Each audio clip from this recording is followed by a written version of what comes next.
Welcome to the video companion for episode 70 of the Classic Horrors Club podcast. The video contains exclusive material that you won't hear on the podcast, which you can find on SoundCloud at the link shown below. It's back to the drive-in for two bizarre classics of 70s cinema, Godzilla vs. the Smog Monster and The Thing with Two Heads. We hope you brought a little something to mix in with your piping hot cup of coffee from the concession stand because, well...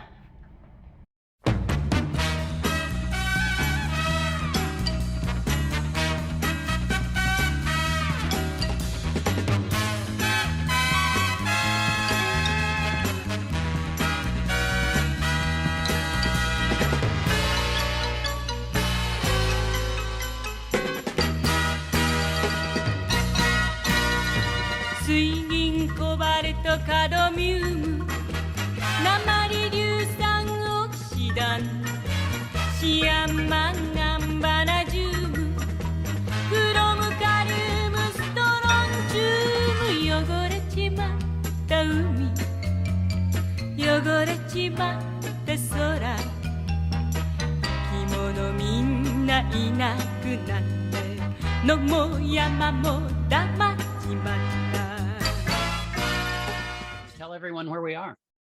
Well, we are in the late summer of 1972. Specifically, tonight, we have traveled back to Saturday, July 22nd, and we are at the Smyrna Drive-In in Smyrna, Georgia.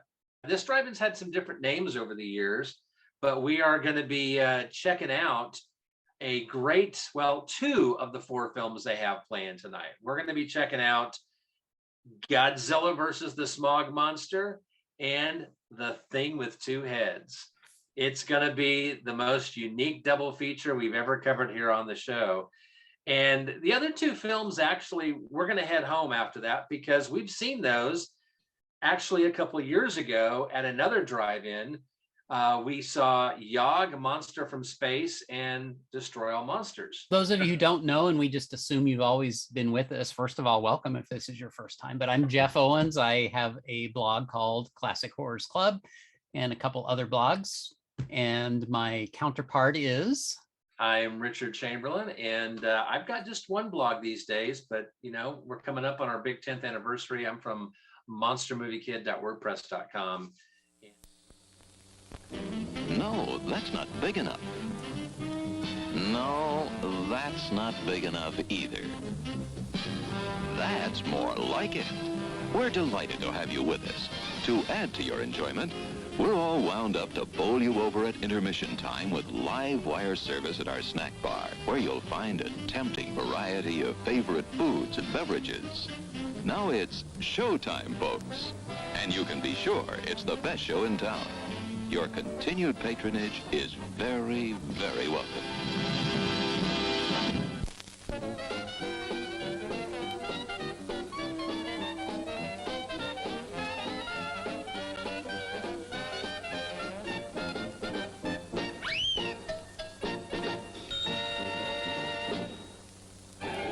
The crowds are thinning out at the snack bar, folks, and there are still 3 minutes till showtime. You can easily make it for something that'll just hit the spot. How about it? Don't waste a second of refreshment time. You'll find such an appetizing assortment of refreshments at the snack bar, you won't be able to decide what to ask for first. All of your snack bar favorites are there, including fresh peanuts, hot popcorn, and candy of all kinds.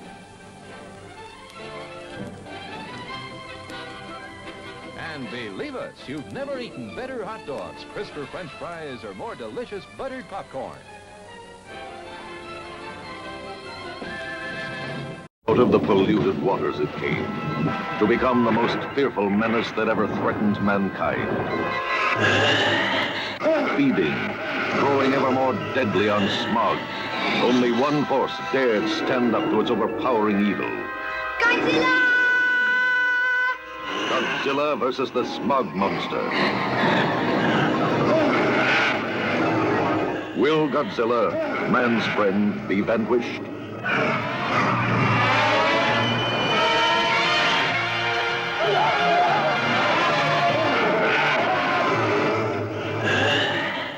More than 1,600 dead have been reported. while other casualties are expected to exceed 30,000.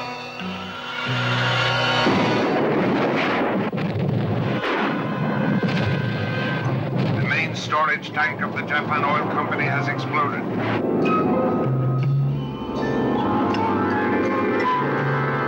Nothing man can do can stop the smog monster. Can Godzilla save the Earth from this mastodon of destruction?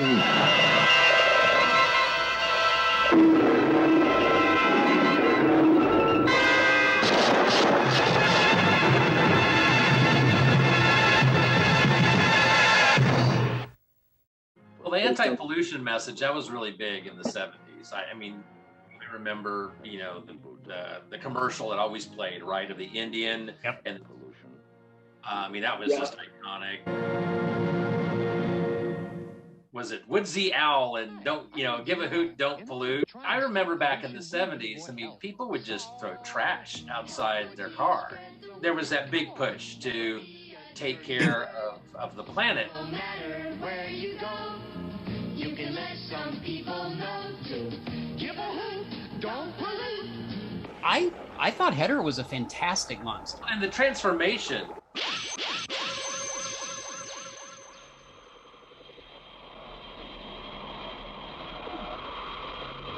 There's so many interesting things. There was one scene looking down the street, and he is giant standing down at the end of the street. The impression I got is like the cars on the road were just kind of being sucked in.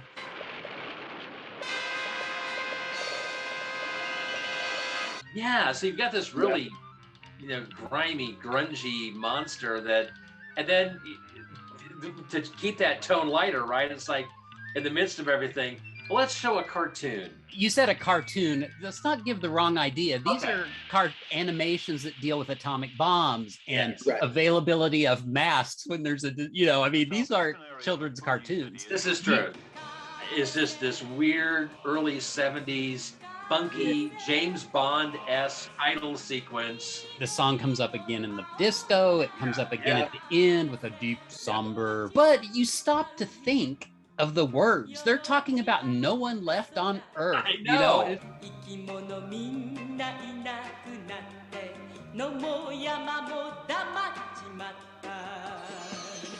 the ecological theme, we've talked about that a lot, ecological.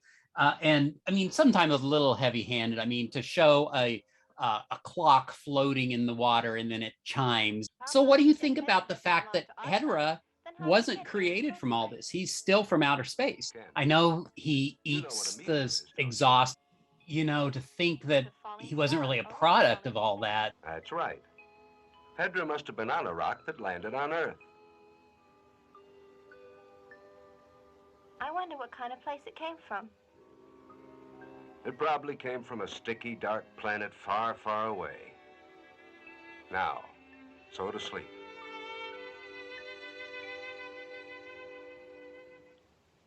The whole scene where he's kind of standing over the he is getting high as you know what. I wondered, as a plot point, you know, it's the end of the world. Why do these kids go out into the bottom of Mount Fuji? Let's sing, let's dance. That has to be cheaper to get them out in the countryside where there's no miniatures. I kind of wondered in the fight sequence when he goes ahead and Godzilla pushes his hand through the stomach and kind of pulls out the balls. Like, so what are the balls supposed to be? They were supposed to be his eyes, but obviously don't look anything like the eyes on Hedorah. And that's budget. They ran out of money. Apparently, take this for whatever it's worth, there was a decision to make the eyes resemble a particular part of the female anatomy. I don't understand. I really, really enjoy this movie. It was Roger Ebert's favorite Godzilla movie. It's definitely not my favorite, but it's not my least favorite.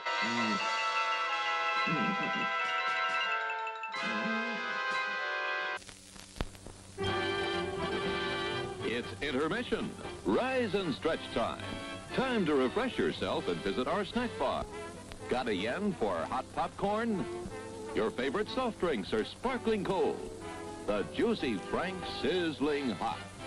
There's delicious coffee, freshly brewed. and all kinds of ice cream and candy to tempt you.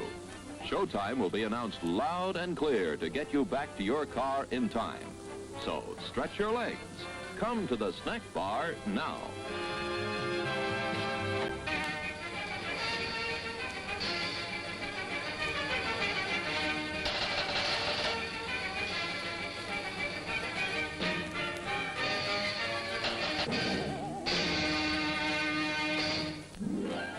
One minute left to top off the evening with a treat.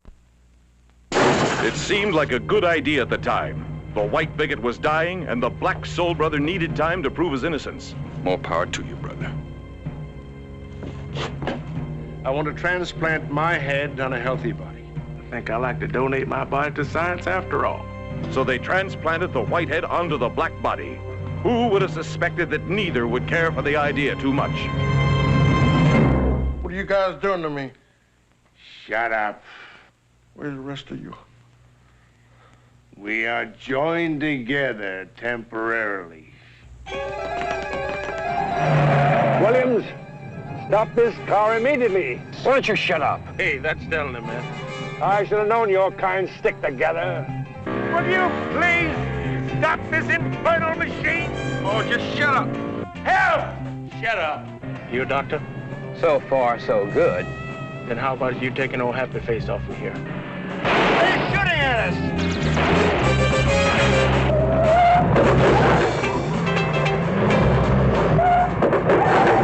Man, this car's a real dud. Could I have a cigarette? Oh, sure, honey.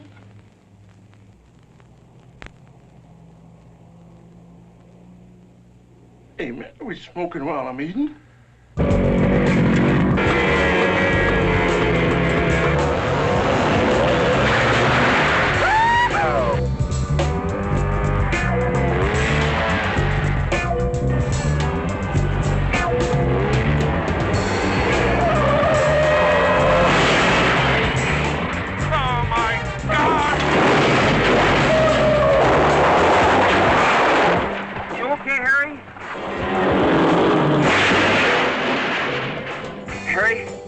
Stick your head out the window and see if any more is coming. Ray Milland and Rosie Greer as the Thing with Two Heads. You get some sleep, baby. Why don't you stay here for a little while? It's no use, honey. Maybe when I get used to it. Now you know you got to go. Wow. I don't even know where to start with that. Got any ideas? Well, I do. I'm going to use one of the taglines for the movie. They transplanted a white bigot's head on a soul brother's body. That's all you need to know. That says it all. Good night, everybody. Thank you. Good night, and thank you for coming. We thank you for your patronage.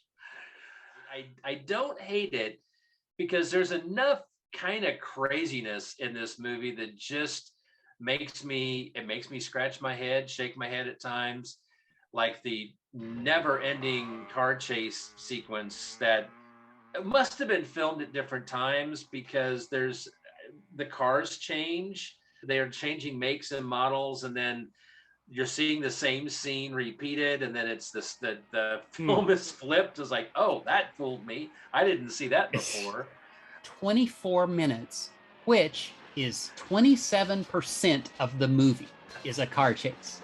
I'm gonna say that's almost a third of the movie. Yes, almost. I'll get you. We'll never get through this alive. An hour and 2 minutes. I wrote, okay, I've had more than enough. Then something weird happened. I started laughing because it was just so freaking bad. It's not just cars. There's quite a big portion of that's motorcycles. Yeah. And I didn't understand. So they're walking and they come across this track, and I don't know, they're dirt bikes or motorcycles that are racing round and round. And so they take one because when somebody sees the two-headed thing coming, they run, drop the bike, they get on it. That's just, side note, so comical. I mean, you think, okay, seeing a two-headed guy on a bike, that's funny. But the third guy, Dr. Williams, is on there too behind him, holding on for dear life. Anyway, I couldn't figure out, like, did they then go off the track and the motorcycles were chasing them? Because it looked like they were still just going round and round and round the track. Yeah, it felt like they got off the track, but then they were still on the track. It starts out very serious, ridiculous concept, but not any more ridiculous than anything else. I'm talking about science, about genius. Genius must be prolonged. Philip, I want to transplant my head on a healthy body. Of course, we'll need a donor. Perhaps someone with an inoperable brain condition. With a body that cannot be saved, but is healthy enough to withstand the operation until we can remove the other head. The fewer people who know about this, the less our chance of trouble with public opinion.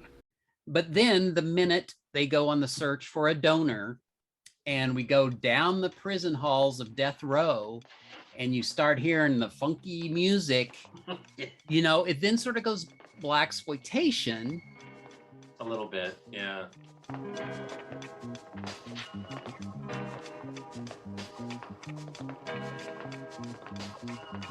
Here am I. Take my hand. If I slip, if I fall, won't you help me stand? All right, Jack, it's time. But then the slapstick rate is just like flat out comedy. So I think, I was going to say, depending on which of those you think this movie is, you might like it or dislike it. However, it shifts so often, I don't know that you can really put one like category or genre on it. So it's hard to take the way that it is. So it's like they're appealing to like all these different audiences that would never normally come together, you know, at the dinner table. By the way, if you ever watch David Letterman, they had like, how many team mascots can you get into a coffee shop or something, you know, and they just like kept pouring it. It's like, how many nurses can you get in a basement? You know, they were coming out of the woodwork and there was filling a the lot basement. of people in that basement.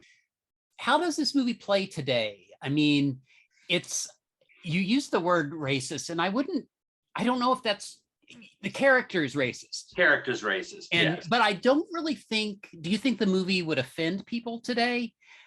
I don't think so. I don't either. And no, Ray Milland's character is not a well-liked man. His racism, you know, is called out. Max, we had to make a last-minute decision. We had no choice.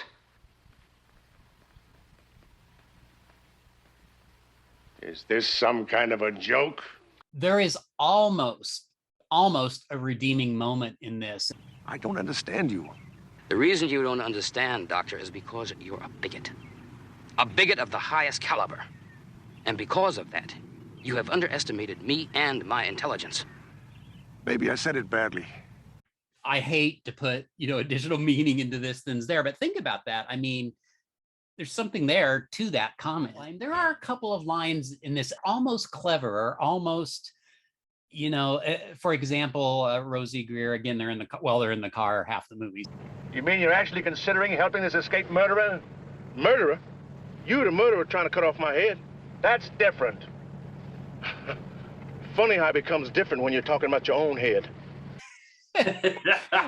Like that. Yeah. I mean, in what world does that even make any sense? So, Rosie is an innocent man. He was on death row and he made a deal to get out. If he donated his body to science, he still was going to die in 30 days, but it wouldn't be as painful as the electric chair.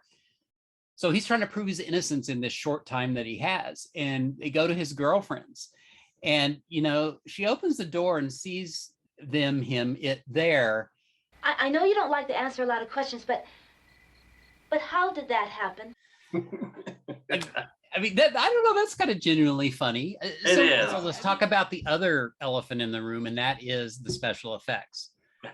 You know, I can't believe I'm saying this, but they're really not bad in the close-ups. I don't know. It's just when they're on the motorcycle and, you know, the styrofoam head of Ray Milland is, you know, bobbing next to Rosie Greer. But I really think the close-ups aren't bad. Sometimes, I mean, when you can tell it's a fake up close, they're pretty decent fakes. Yeah.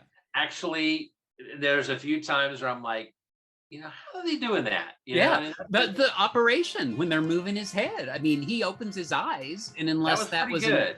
animatronic head or something, which I doubt it was in '72, I mean, that's not bad.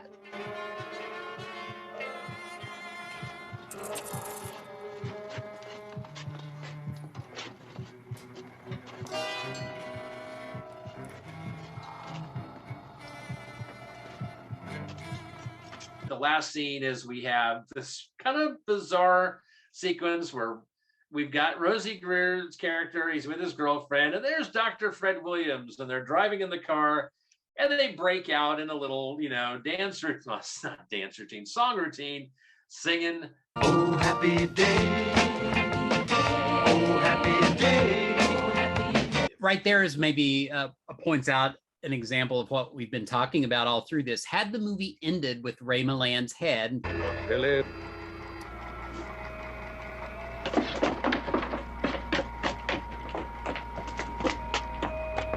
Philip. Get me another body. Please.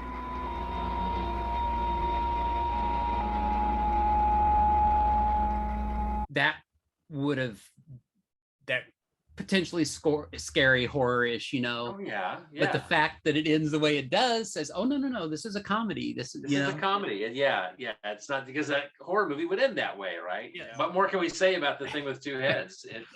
You know, this has been the most unique and trippiest of double features I think we've ever done. And now, folks, it's time to say goodnight. We sincerely appreciate your patronage and hope we've succeeded in bringing you an enjoyable evening of entertainment. Please drive home carefully and come back again soon. Good night.